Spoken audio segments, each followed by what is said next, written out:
She was forced to work naked. Her back and arms burned with an iron. She tells us her employers tried to kill her. During the fasting month, she tried to kill me. She already prepared a knife and a large piece of plastic.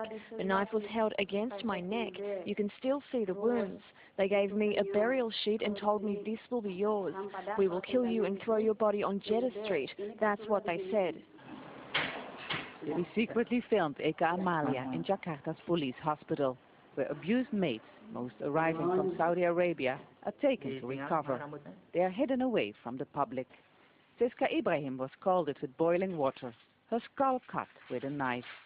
Krishnawati is suffering from depression after months of sexual abuse by her employer. He forced her not to drink nor eat for a week. I was cleaning the sink and my boss kept touching me.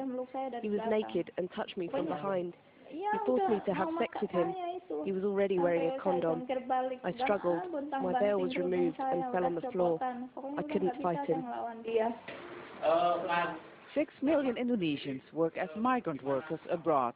Each year, more than 100,000 return home after having been abused or denied wages by their employers. They wait in shelters like this one for legal support. Migrant worker organizations want the Indonesian government to take harsh measures, especially against Saudi Arabia. The country has refused to make any legal agreement with Indonesia to protect domestic workers. We should temporarily stop sending maids to Saudi Arabia, like we have done with other countries. If Saudi Arabia doesn't want to make an agreement with Indonesia, then we should stop sending altogether. They have returned with their dreams and very often their bodies broken. Their search for a better life has ended in hell, and now they're hoping for justice, even though they feel that their own government has totally abandoned them. Instead of increasing pressure on the countries where abuse takes place, Indonesia says it wants to improve the quality of the maids, giving them more training and getting tougher on negligent labor agencies. The government also wants to give all maids a mobile phone so they can report acts of violence.